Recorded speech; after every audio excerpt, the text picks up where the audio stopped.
Shalom, shalom. I want to give all praises to Yahweh, Ba'ashim Yahushai, Ba'ashim Rakah Kodash. Double honors unto the apostles and elders of Great Millstone.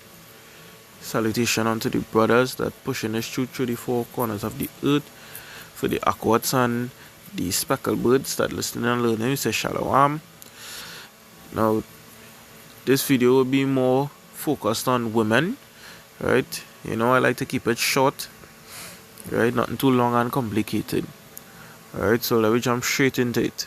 This is 1 Corinthians chapter 11, and I'll start from verse 1. Be ye followers of me, even as I also am of Hamashiach.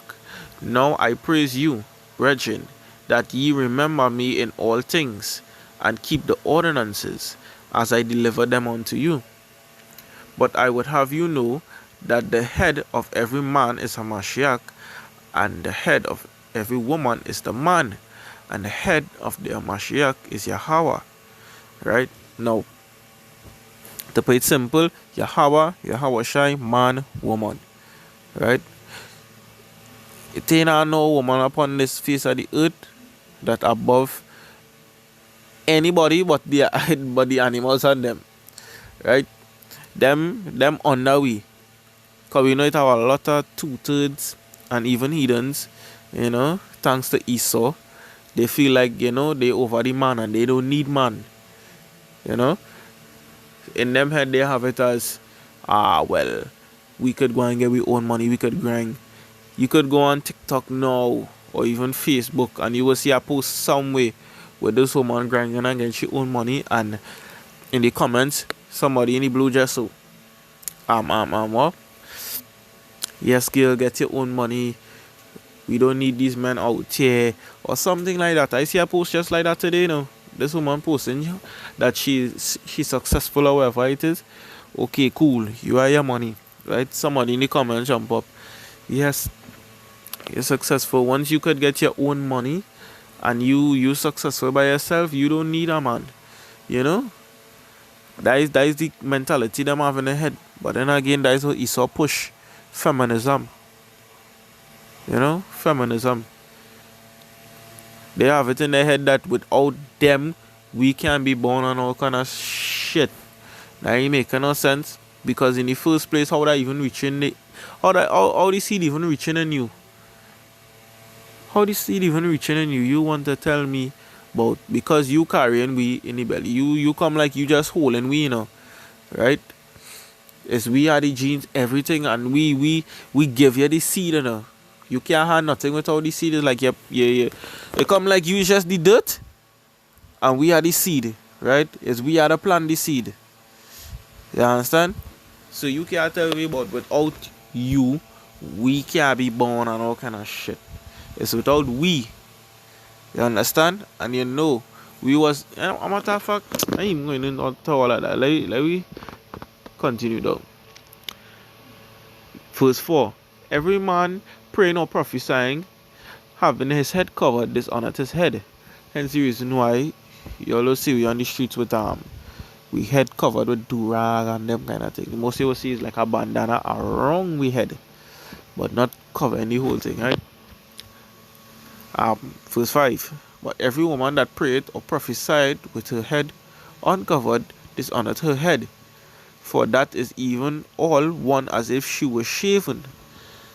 Right? So like we all know a woman can't teach, not supposed to teach however it is, however she could teach another woman, right? Hence the reason why the scriptures stay prophesy, because she could still prophesy unto another woman. But if she do that and she had not covered, then that's shaky.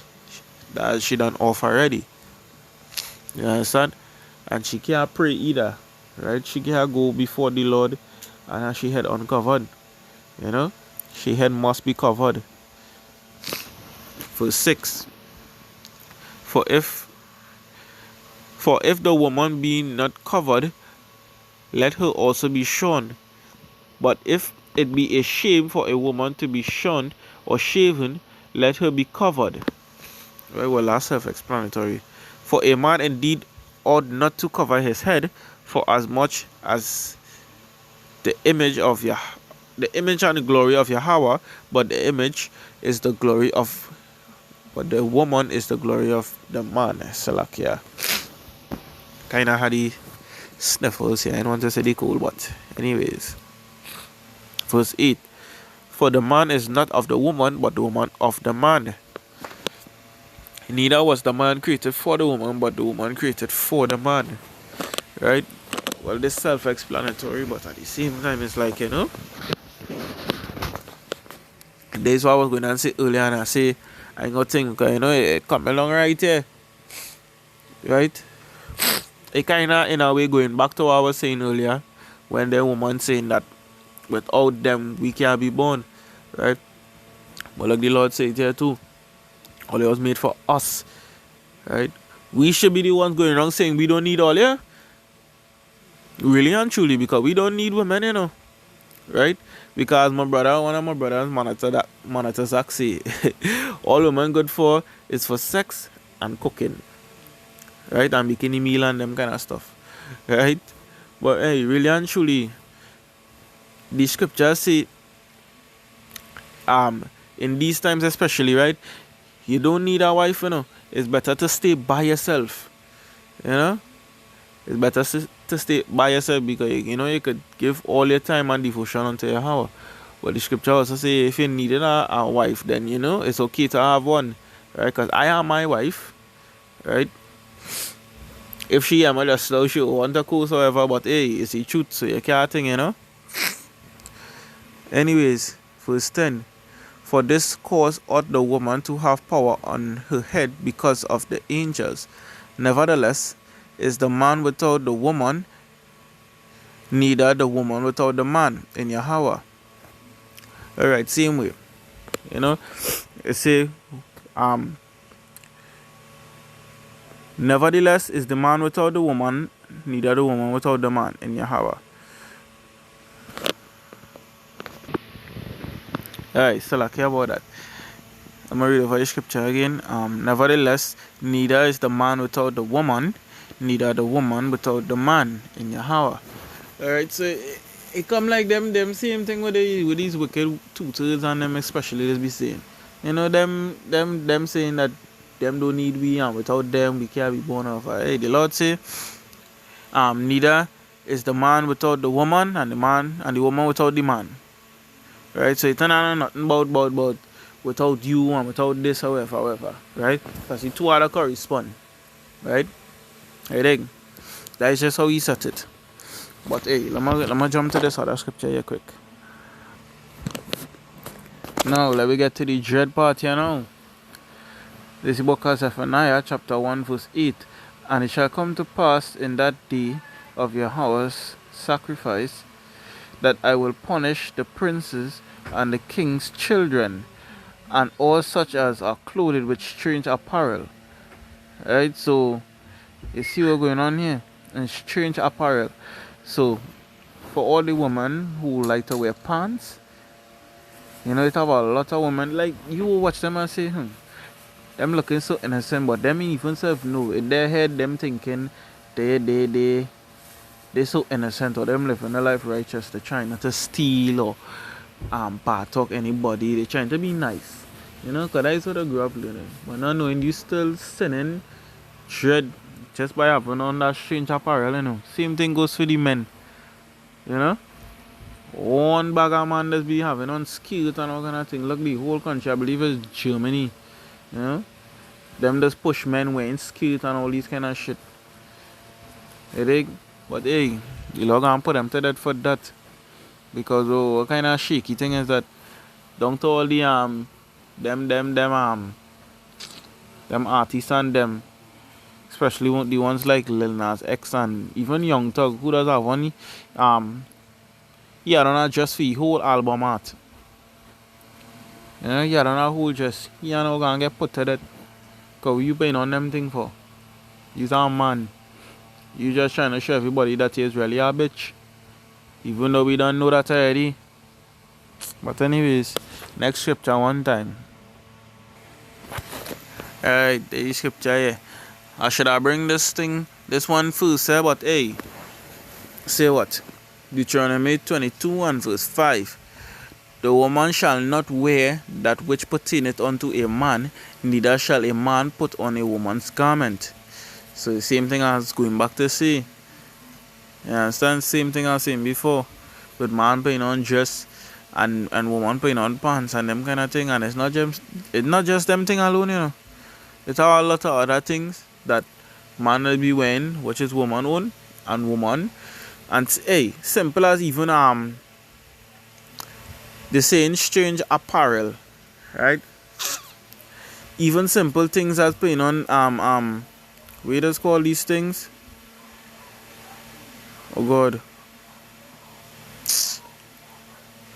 When I come back to me, I don't want to stick too much. But yeah, as I was saying, yeah, women are supposed to be wearing them pants and these sort of things, man. Right? And same thing goes for the man. Right? All these men want to be wearing is one sort of shaky thing. Right? Some of them have the pants tight. Yeah, pants is for man, but Lord, that way doing this feel like you're still looking gay. You know, you are yourself looking, you know, presentable now, boy. You know, normal. Same goes for a woman. You don't have to wear on her pants to look presentable. And that is the quickest thing a woman will look to grab than a skirt. A pants. You know, a pants. All you have with pants, so? What all you have with pants, so? All you have skirts.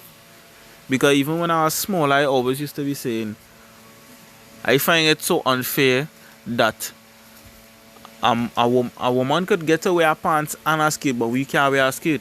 But I wasn't interested in wearing a skirt, you know. But I just used to say, but so why we can't have your own thing and them have their own thing? But poor little me at that smaller age, me even self know all that was wickedness going on already.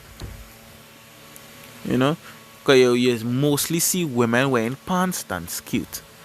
I'm sure everybody could account for that. Anywhere you go, you always see women wearing pants more than skirt. And it's always them short pom-pom shorts and them days. I want to know. I mean, not to understand. Okay, well, all you know, I like to jump straight to the point. Alright? That is why I'm trying to deal with as much topics pertaining to women as possible. You know? One dealing with clothes, next one dealing with the idiocy of them thinking that, you know, them higher than a man. You know? Now this one is pertaining to a woman and somewhat how she should behave, at least in a church then. It's 1 Corinthians 14 and 34. Let your woman keep silence in the churches, for it is not permitted unto them to speak, but they are commanded to be under obedience, as also said the law. And if they will learn anything, let them ask their husbands at home, for it is a shame for a woman to speak in church. Oh.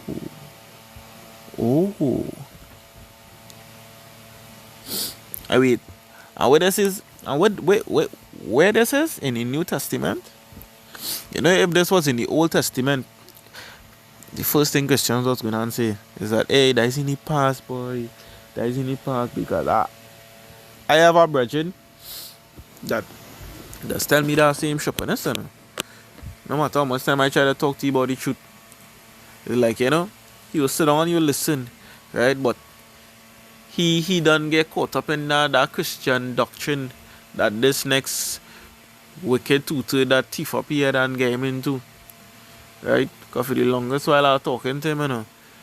But then again, that is what them grew up on, so it's easy for them to believe that shit they're learning. You understand? Because he posted a video saying about, well, it was a woman teaching, right? A girl teaching. I say, so why is she teaching though? He's like, she not teaching. She just speaking about what she learned. I say, but one way or the other, she's still teaching, right? She's so-called teaching only what she learned, right? He say, nothing wrong with that and this and that. I said, brother man, a woman is supposed to be teaching, right? She's supposed to be in silence, you know? He said, but that was in the past, thing, and all kind of thing. And I had also bring the same scripture for him, right?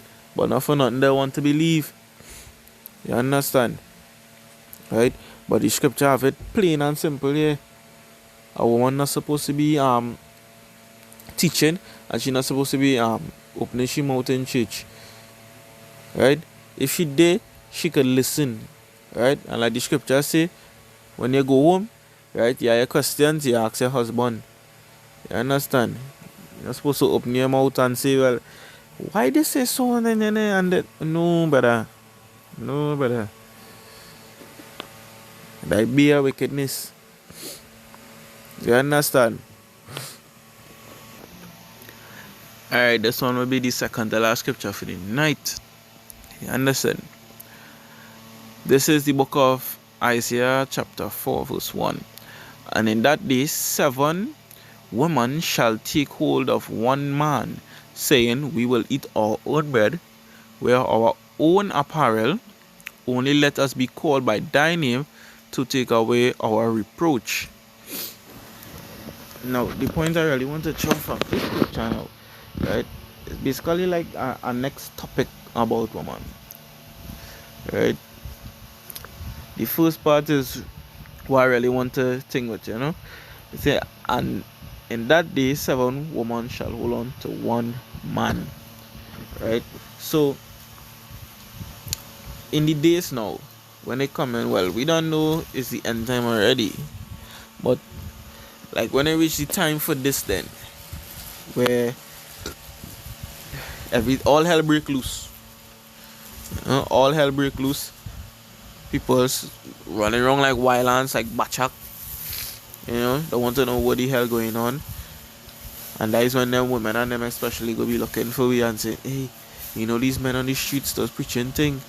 Let me go and see where we could get thing. Because in their head they go still feel like them could win we over by because them have a JJ and and some knockers, you understand? But that ain't going to work, because all how we talk to all the women, all how we talk to all they wanted to say we possessed by demons, we talking shit, all kind of different thing.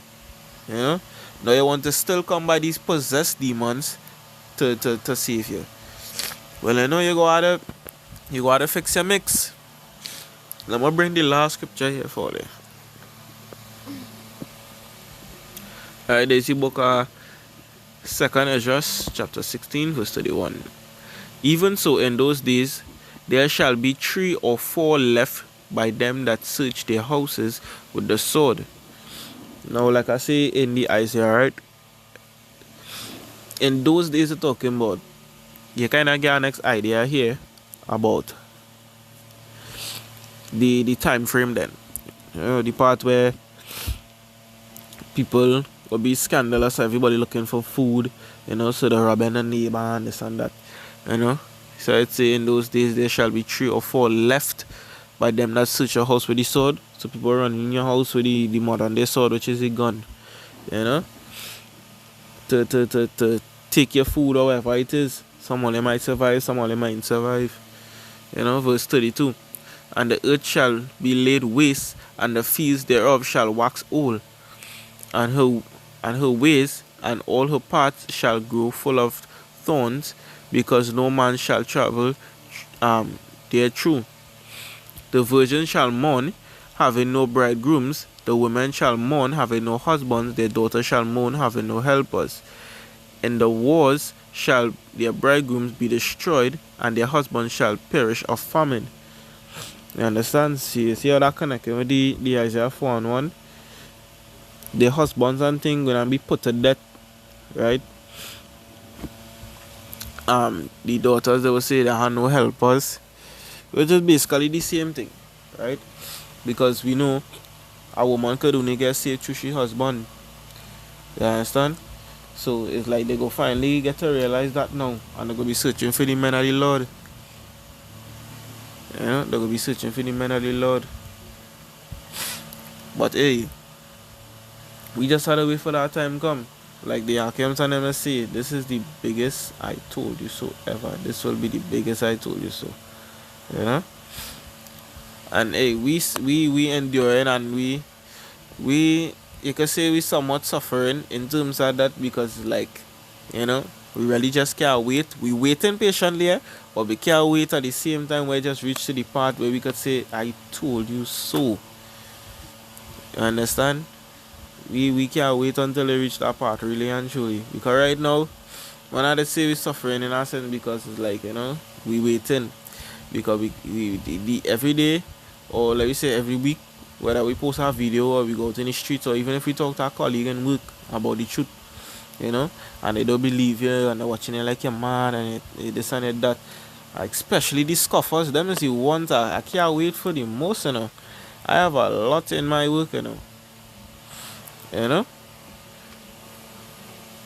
But hey, I just waiting patiently with my other Archeums on them, and you know, waiting patiently for that day. But hey, I hope this video is edifying. I just want to say, I hope that you at least one person learn something from this. You know, then it will be worth the while and worth the extra mile going. But anyways, I want to give all praises to Yahweh, Ba'ashem Yahushai, Ba'ashem Rakakwadash, double honors unto the apostles and elders of Green Millstone. Shalom unto the speckled birds and Israelite, the Akwat Salakia, that listening and learning.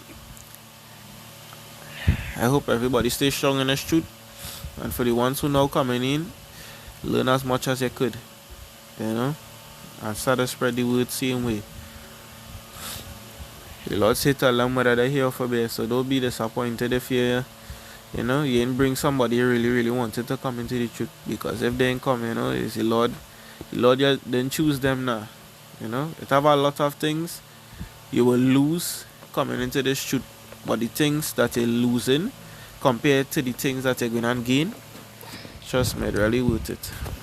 But anyways, Shalom, Barakatah.